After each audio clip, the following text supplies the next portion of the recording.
At Gen Con 2023, we interviewed Tomas Harenstam, one of the co-founders of Free League. The company won big at the 2023 Ennies Game Awards, taking home 7 gold Ennies from everything from Best Cartography for Bladerunner RPG Starter Set to Product of the Year for the Vaesen RPG Mythic Britain and Ireland role-playing game supplement. We talk about those wins as well as, we'll go back to Vaesen and talk about the cozy horror RPG of Nordic lore, the Alien sourcebook Building Better Worlds, which is all about colonization and campaign-style play. We also joke about Ken's propensity for buying these books, yet never actually getting to play the game. There's also the upcoming One Ring Mines of Moria expansion, the Bladerunner cyberpunk noir game, and we also talk about Dragonbane, the English version of the long-running Swedish role-playing game, and ask the question, what's with all the ducks fighting monsters? So, congratulations on your Ennies. Thank you. We saw the news this morning, and then we saw all of the signs up over there, so it's awesome. Yeah, thank you. So, Vaesen, am I saying that right? Yeah. Okay. Yeah. Did very well at the Ennies. I've never played it. What is it? Yeah, it's a funny little game that kind of has exploded a bit more than we ever thought it would do. It's a horror game, gothic horror game. It's kind of we kind of use the term cozy horror. It's like horror, but kind of nice at the same time. So it's not like grimdark. But it's a horror game. But it's based on actually Nordic folklore, like Scandinavian old folklore. Because we're a Swedish company. So it's basically based on that actual folklore. It started out as an art book by an artist who wrote a book about Swedish folklore, and he's a great illustrator. And we know him. So we actually approached him. This is a long time ago to do a game based on his art book and dive deep into like Scandinavian folklore. And this we set the game in the 19th century, and it's since it felt fairly niche, we didn't really know how that would do. But it's it has a nice appeal to it. The art is great, and it's a mystery-solving game. And we're also expanding it now. So the book that got some awards yesterday was the Mythic Britain Ireland. So that kind of expands the game from only like Nordic area and Scandinavia to the other kind of creatures of folklore based from the Celtic and from the British, and we're looking to do more like of these geographical source books to open it up. So it's like the original fantasy. It's like the old folk tales and the creatures that people actually used to believe in way back when, and we have based the game on that. So it's like the original fantasy in a way, and it's doing really well. So I have to geek out for a second. So I actually got Free League brought me in for multiple angles. So my last name is Newquist. So my family came from Sweden. Oh. My grandfather came over from Sweden. All right. So I'm not actually any generations removed. However, when they came here, they didn't teach any of the family Swedish. Yeah. So it's they're we're in America now. We're going to speak English. Sure. Why couldn't you have maintain that tradition for a few decades, right? Yeah. So I'm very fascinated by the Swedish folklore and that aspect of reconnecting a little bit to my ancestry. But I haven't bought the book yet. But then you had Tales from the Loop. Yes. I loved Tales from the Loop, and the art drew me in, but then the game was fascinating. We played that. We didn't actually do actual play on the podcast, but that was before the podcast. We talked about it some on the podcast. Right. Alien. I love Alien, so my shtick right now though is I keep buying games that I haven't played. Right. So I have the whole Alien run. Right. But I've not actually played it in part because of the pandemic. Yeah, sure. So I did have to just geek out a little bit about that. Yeah, sure. And then a funny story, so I got Forbidden Land. So you guys had a sale back at the beginning of the summer. Yeah. And they sent me the Swedish version. Oh. And I'm this is great, but I don't know Swedish. So then we fixed it, and they sent me the English version. So now I have the Swedish version and the English version sitting on my shelf, which is funny. just That's funny. I'm glad it worked out. Yeah, it did. But it's if you ever want to learn Swedish, well, that's a bit of work there. It was great. Yeah. So, Dragonbane. Yeah. Why are ducks fighting monsters? Yeah, why are they? It's a funny thing. I mean, this game is kind of interesting. It also goes back to, our kind of Swedish roots, because this is actually our new version of a Swedish game that was released, a first edition back in the 80s. This was called Drakar och Demoner. It was actually kind of the D&D of Sweden, because that game was released in 82 and kind of took over the market. So that is the game that we grew up with. And it's not D&D, even though it had a similar name, but it's not. It's actually based on early rune quests. It came from the Chaosium style of rules Okay. It's actually the first edition was a translation of a game called Fantasy World that was released by Chaosium in '82, and it didn't really. But that became the go-to fantasy RPG of Sweden, and has been that for decades. And this is like the 10th or 11th edition, depending on how you count. Gotcha. But it's only been available. It's only been in Swedish, and we now did a new version of that, releasing it in Swedish. But then we figured, why not, see if that works internationally as well.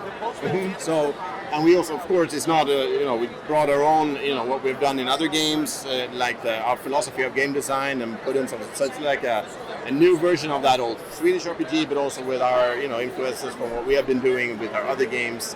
And this game, Bladerunner, has always had ducks. And I think I don't know why, they've always been there. I think the reason is because RuneQuest actually has ducks. I think that's a connection. Okay. But in Bladerunner and Dragonbane, it's over. The ducks have always kind of been a weird, funny thing, and very divisive. Some players who want like the more serious game, they hate the ducks. Like, what are they doing there? I don't allow ducks in my campaigns. It's a bit of a, other players are like, I love the ducks. It's my best ever. So it's like a point of contention, but we decided to embrace the ducks. Yeah, nice. So that's what we did. That's cool. Very cool. Yeah. I love the ducks. I was looking at the art. It's like, this seems, and then like, why is there a duck?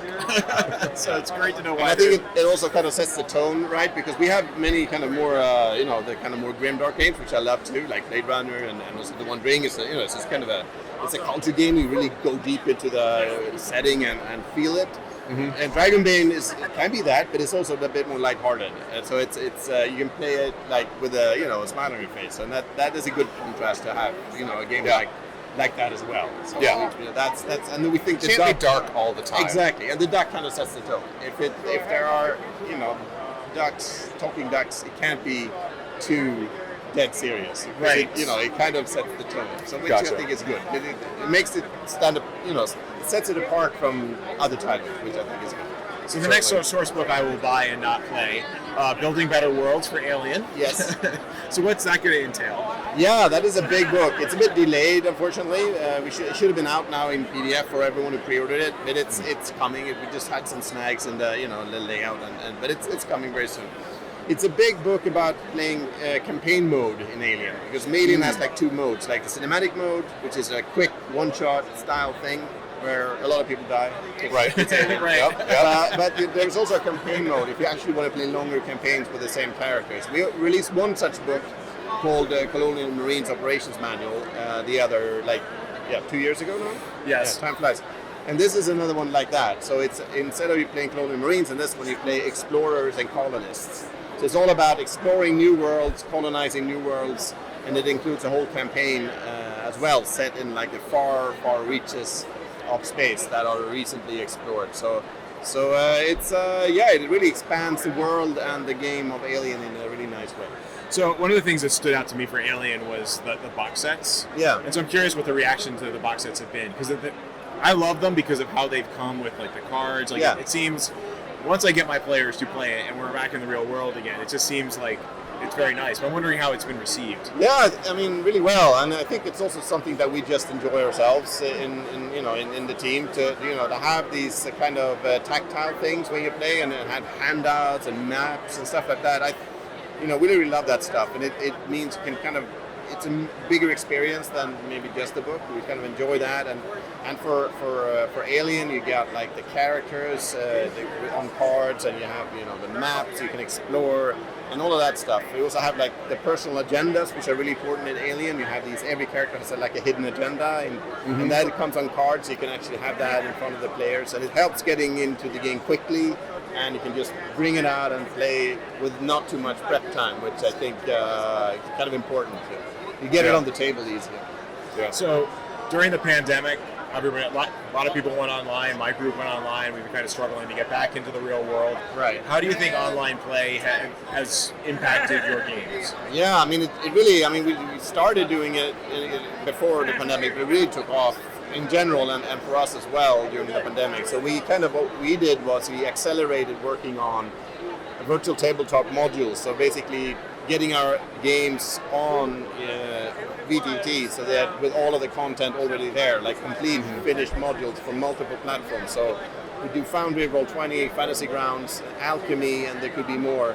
So we're right now still working on getting all. So you can basically get a book in print or on a VTT ready to play with all of the assets already in there, or both if you want to do both. So it's really grown for us a lot. So with the box set, so I have all the box sets, but I didn't buy them again for VTT, although perhaps I should have to be able to play during the pandemic.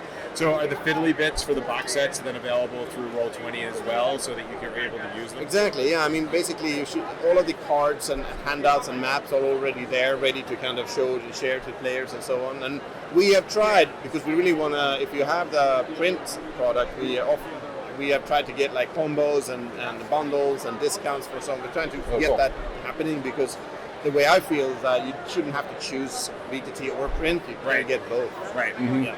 Sometimes it's nice to have a print book at the table while you're playing. Yeah. You know. And then exactly. So that's kind of what we want to do.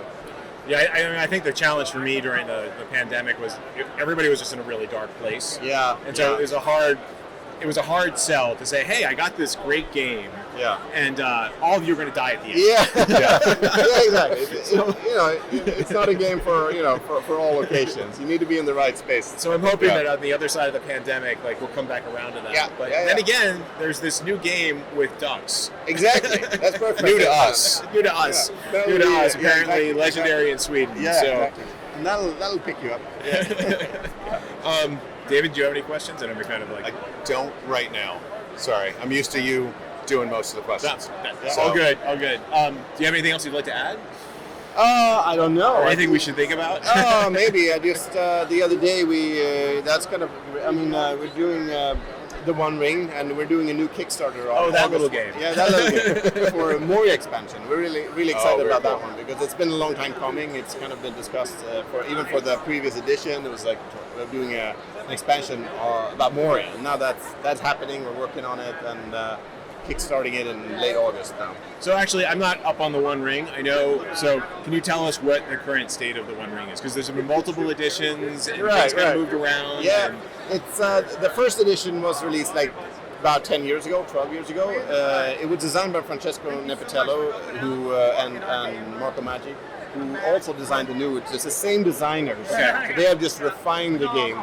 But that was the first edition was released by another publisher. But then when they were moved into the second edition, for reasons, they found themselves looking for a new publisher, and we met them and hit it off. And in the end, we decided to team up together.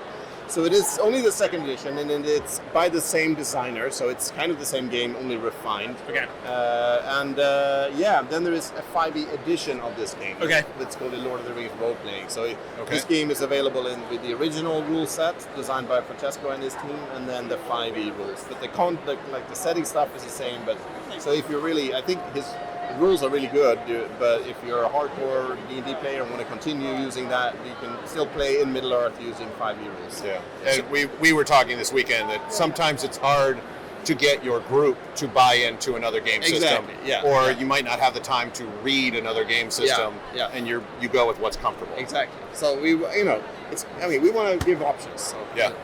So I think one of the things I always struggled with the One Ring and Lord of the Rings and what have you is like, and I've had this challenge with other games, and I think I've gotten past it, is like, you're not playing Legolas and you're not playing Frodo, like, so then what's the hook to get the players into, like, how, like, is it big and sandboxy, but before the War of the Ring, like... Right, yeah, it's set between, like, before the trilogy, after The Hobbit, so it's like in that space in between, so there's a lot of stuff to explore. So I'd really say, even though you won't probably... In the starter set, you can actually play Bilbo. So there are you can do that. Okay. Generally, though, you'll play your own characters in this world. So if you really want to kind of dive deep into the world of Middle-earth and explore that, and there is a lot there in this game. So what are you going to do with Moria? Yeah, there's going to be a big campaign book, kind of a sandboxy thing. So it's kind of making Moria, kind of exploring it. There's a lot of like factions and agendas and stuff. Not like a linear campaign, but really kind of getting the sense of exploring this huge underground kingdom. So is it the Fallen Kingdom, or is it like Moria in its prime? Or? It is It is fallen, so it's more of a it's taken over by orcs and goblins. So you're kind of exploring it as a huge mega dungeon style. Is it set in that in between Hobbit and Lord of the Rings time? Yeah, exactly. Or is it okay? It's same as the game as a whole. As the in One that Ring. Okay. Space in between the books. Cool. Anything else? No, I think that's it. Yeah. All right. I could talk about your games. Like, Yeah. well, I mean, we can mention Blade Runner real quick. Yeah. Yeah, we can do that. So, Blade Runner, what is this? So I've seen it. I'm like, I've like looked at the blurb. But what are you doing in Blade Runner? Yeah, I mean that's an interesting thing. Even though it's kind of feels close to Alien in a sense. I mean, with a film from the same director. Some people like to think it's even might be the same universe. That's not like an official thing, but Right. it still feels. It's got that feel. It's got right? that feel. But the gameplay is actually quite different because in Blade Runner, we focused on the investigation side of things. It's really an investigation style game. It's best for small groups, and the game runs on investigations using like lots of maps, lots of handouts. The core set, you can see it over there with all the contents. It's got like 25, 30 handouts. Oh wow! So it's really like immerse yourself in this world with, and it's everything from like crime scene photos. So it's really like detective style game. But then it also, since it's Blade Runner, it also has this kind of existential, moral things going on as well. Right. Should you do your job as a Blade Runner or should you not? What it's is got human? What is human? What does it mean to be human? So it's kind of a fairly complex game, but really cool when you get into it. So does the whole "are you or are you not a replicant" play into that? It can. Yeah, that can be a thing, definitely.